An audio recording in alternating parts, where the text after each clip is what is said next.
Hello everyone, welcome to our YouTube channel Schoolnomics powered by इक्रास। आज हम एक बहुत ही इंपॉर्टेंट टॉपिक के बारे में डिस्कस करेंगे, that is how to study chemistry in 90 days for your board exam. ये बोर्ड एग्ज़ाम्स आ रहे हैं, नवंबर स्टार्ट हो चुका है। तो अगर आप अभी भी टेंशन में हैं, आपको अभी भी थोड़ा सा इशू लग रहा है कि प्रिपरेशन कैसे करें, कैसे हम अच्छा स्कोर करें, तो आप इस वीडियो को देखिए, आपको आइडिया लग जाएगा कि कैसे पढ़ना है। ओके, इसमें हम डिस्कस करेंगे क्या पढ़ना है, कहाँ से पढ़ना है, कैसे पढ़ना है, सारी स्ट्रेटेजी, सारा प्लान आपको बताएंगे, जिससे आपको आइडिया लग जाएगा कि आप कैसे इसको कर सकते हैं। 90 डेज़ में भी आप अच्छा स्कोर कर सकते हैं, मोर देन 90% आप स्कोर कर सकते हैं केमिस्ट्री में। ओके, तो चलिए हम चलते हैं अपने एक्सेल सीट पर और आपको हम दिखाते हैं किस तरह से हम इस प्लान को अचीव करेंगे। राइट, देखिए हमारे सामने एक एक्सेल सीट खुला हुआ है जिसमें आपका 12th का सिलेबस दिया हुआ। आपके 12th के सिलेबस में सॉल्यूशन है चैप्टर 1, फिर इलेक्ट्रोकेमिस्ट्री, केमिकल काइनेटिक्स, इस तरह से आपके टोटल 10 चैप्टर्स आपके सिलेबस में हैं। ओके, तो सबसे पहला चैप्टर सॉल्यूशन है। ओके, इसको आप देखिए यहाँ पे कॉलम नंबर ये आपको ई दिखाई दे रहा है। इसमें मैंने आपको स्टडी मटेरियल क्या फॉलो करना है वो बताया गया। सारे ही टॉपिक्स के लिए आप सबसे पहले एनसीईआरटी को करिए और एनसीईआरटी को कम से कम 2 या 3 बार करिए।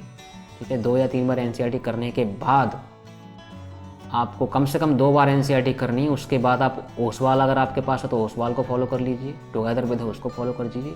नहीं आपको ओसवाल टुगेदर विद है तो प्रीवियस ईयर क्वेश्चंस तो आपको मस्ट हैं ही। ओके, एनसीईआरटी आप 2 बार करिए, फिर प्रीवियस ईयर के क्वेश्चंस करिए।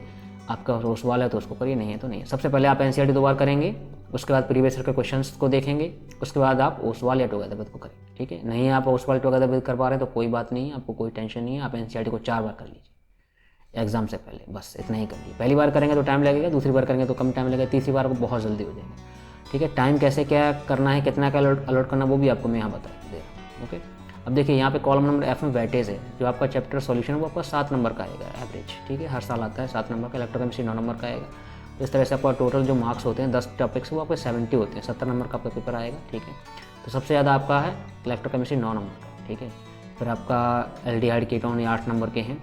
ठीक है, इसमें आप डिवीज़न देख लीजिए। आपका सॉल्यूशन इलेक्ट्रोकेमिस्ट्री, केमिकल काइनेटिक्स ये फिजिकल केमिस्ट्री में है। तो फिजिकल केमिस्ट्री आपको कितना आगे आ गया टोटल, आप देखिए। टोटल आपका फिजिकल केमिस्ट्री है 7 7 14 और 9।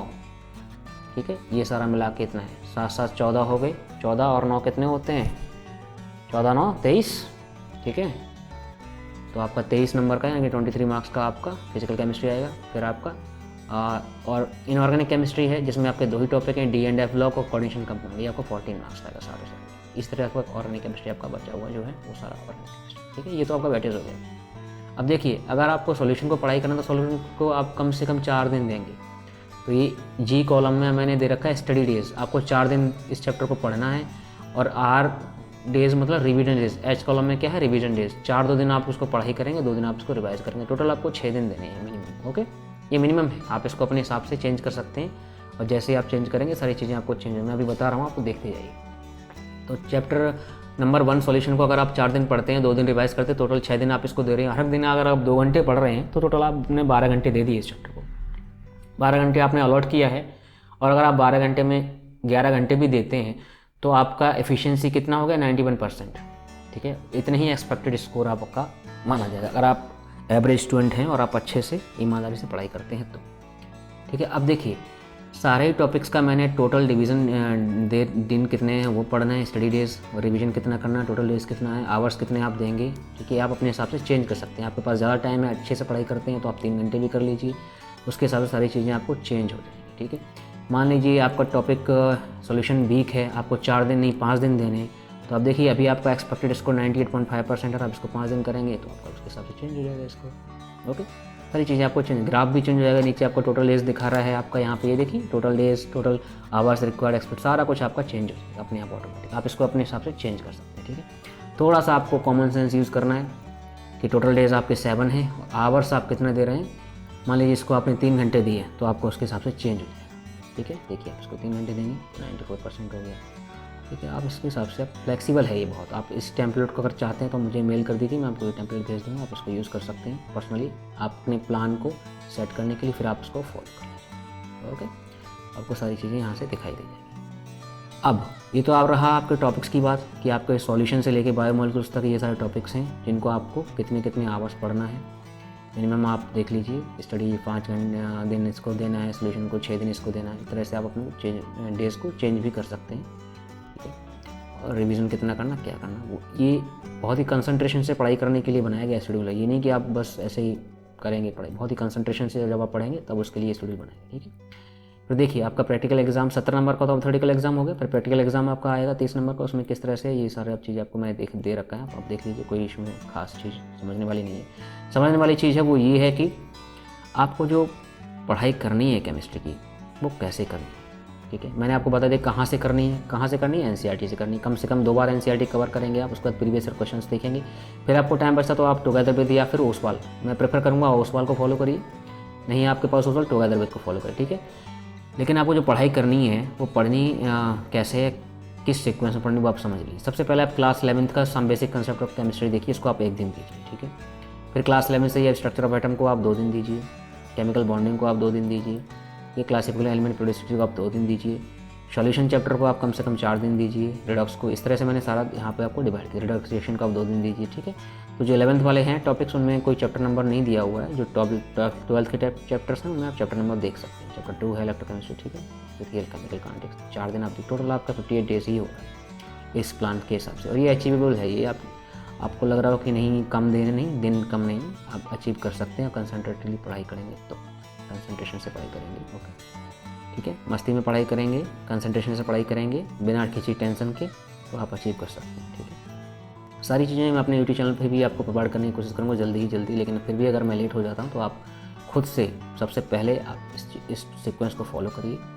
जो टॉपिक्स 11th के हैं उनको आप सिर्फ एनसीईआरटी से पढ़ेंगे, जो टॉपिक 12th के हैं उसमें एनसीईआरटी आप 2 बार कवर करेंगे, उसके बाद प्रीवियस ईयर के क्वेश्चंस करेंगे, फिर आप ओसवाल या टुगेदर को फॉलो करेंगे, ठीक है। कोई टॉपिक टफ है, आपको बिल्कुल क्लियरिटी नहीं आ रही है, समझ में नहीं आ रहा, तो उसको आप एनसीईआरटी से 2 बार कर लीजिए, उसके बाद फिर आप ओसवाल से कर लीजिए, फिर आप प्रीवियस ईयर क्वेश्चंस देख लीजिए, इस तरह से फॉलो करेंगे। अगर आपको टॉपिक 2 बार पढ़ने से क्लियर हो जा रहा है, एनसीईआरटी के सारे चैप्टर्स के बिटवीन के क्वेश्चंस, बीच के क्वेश्चंस भी कर पा रहे हैं आप, ठीक है, चैप्टर के बाद के क्वेश्चन भी कर पा रहे हैं, तो फिर आपको ओसवाल या टुगेदर विद को करने की इतनी ज़्यादा टेंशन ना लें उसको, ठीक है। फिर आप प्रीवियस ईयर क्वेश्चंस करें और फिर आगे बढ़ें, ठीक है। अब रही बात अच्छे स्कोर करने के लिए सिर्फ पढ़ाई जरूरी नहीं होती है, आंसर को लिखना कैसे आंसर वो भी ज़रूरी होता है। उसको मैं आपको एग्जाम से पहले प्रोवाइड कर दूँगा, किस तरह से आपको आंसर को फ्रेम करना होता है, किस तरह से आपको आंसर को राइट करना होता है, ताकि आप बहुत अच्छा स्कोर गेन कर पाएँ, ठीक है। तो इंपॉर्टेंट चीज़ें जो हैं आपकी केमिस्ट्री में वो आपके 10 टॉपिक हैं, ठीक है। आप कितने दिन किसको देंगे ये टेम्पलेट आप यूज़ करके आप एडजस्ट कर लीजिए, ठीक है। और आपको लगभग किस सीक्वेंस में पढ़ना टॉपिक वो भी मैंने आपको यहाँ बता दिया है। तो आप सीक्वेंस देख लीजिए, पहले आप basic concept chemistry lab class 11 करिए, फिर एटॉमिक स्ट्रक्चर पढ़िए, फिर केमिकल बॉन्डिंग, फिर क्लासिफिकेशन ऑफ एलिमेंट्स। फिर इसमें आप क्या पढ़ेंगे, क्लासिफिकेशन ऑफ एलिमेंट्स। इसमें आप ये देखेंगे कि पीरियड्स के अक्रॉस या ग्रुप के अक्रॉस पीरियड्स जो प्रॉपर्टीज़ होती हैं, जैसे कि एटम का साइज, इलेक्ट्रॉन गेन एंथैल्पी, ठीक है ना, इलेक्ट्रोनेगेटिविटी, उनका वेरिएशन कैसे होता है, ठीक है, वो आप देखेंगे। इलेक्ट्रॉन कॉन्फिगरेशन किस तरह से होता है वो आप देखेंगे। क्वांटम नंबर्स क्या होते हैं, वो क्या चीज़ बताते हैं वो देखेंगे। ऑर्बिटल्स का कंसेप्ट आप समझेंगे, ऑर्बिटल्स की शेप, उनका ओरिएंटेशन, एनर्जी, ये सारी चीज़ें आप एटॉमिक स्ट्रक्चर में, और इसको दोनों को करने के बाद आप समझ जाएंगे, ठीक है। फिर सॉल्यूशन, फिर आप रिडक्शन सेक्शन करिए, ठीक है, ओके। तो मेरे ख्याल से मैंने आपको बता दिया क्लैरिटी कि आपको जो टॉपिक 11th के हैं टॉपिक्स का सीक्वेंस यही रहेगा, इस सीक्वेंस में आप पढ़िए, ठीक है। सबसे पहले ये, फिर ये आप सीक्वेंस फॉलो करते जाइए। जो 11th के हैं उनको सिर्फ एनसीईआरटी से, जो 12th के हैं पहले एनसीईआरटी आप 2 बार कवर कीजिए, उसके बाद आप प्रीवियस ईयर के क्वेश्चंस करिए, फिर आप ओसवाल या टुगेदर विद को करेंगे। जो टॉपिक आपको कठिन लग रहा है, 2 बार एनसीईआरटी पढ़ने के बाद भी आप एनसीईआरटी के क्वेश्चंस को नहीं कर पा रहे हैं, तो फिर आप ओसवाल को फॉलो करिए। उसके बाद फिर आप उस चैप्टर को रिवाइज करके फिर से ओसवाल को करिए, फिर आप दूसरे चैप्टर पर जाइए, ठीक। कोई डाउट, कोई क्लैरिफिकेशन किसी चीज़ के लिए आप मुझे ईमेल कर सकते हैं, कॉल कर सकते हैं। और ये टेम्पलेट अगर आपको चाहिए तो आप मुझे ईमेल कर सकते हैं, ठीक है। आप वीडियो को पॉज करके इन टॉपिक्स को नोट कर लीजिए किस सीक्वेंस में पढ़ना है। अगर आपको ये टेम्पलेट चाहिए तो आप मुझे यहाँ पर आपको दिखाई जा रहा होगा, मैं आपको थोड़ा सा इसको स्लाइड शो पे कर देता हूँ, जिसको आपको ईजी आपको समझ में आ जाए। यहाँ पे आप ईमेल कर सकते हैं ikrasindia@gmail.com पर, या फिर आप मुझे कॉल कर सकते हैं, ठीक है, जिससे कि आप इस टेम्पलेट को चाहें तो मैं आपको वो प्रोवाइड कर दूँ, ठीक है। तो मेरे ख्याल से हमें ये क्लैरिटी हो चुकी है कि हमें क्लास 12th में अगर केमिस्ट्री में अच्छा स्कोर करना है, 90 डेज़ में सिलेबस भी कवर करना है, तो उसके लिए हमें क्या करना चाहिए, टॉपिक्स को किस सीक्वेंस में पढ़ना चाहिए, कैसे पढ़ना चाहिए। तो इसी के साथ हम इस वीडियो को एंड करते हैं, मिलते हैं नेक्स्ट वीडियो में। तब तक के लिए आप हमारे चैनल को सब्सक्राइब करिए, अपने दोस्तों के साथ शेयर करिए, और तब तक के लिए आप अच्छे से पढ़ाई करिए, okay. Thank you for watching, मिलते हैं नेक्स्ट वीडियो में, टेक केयर।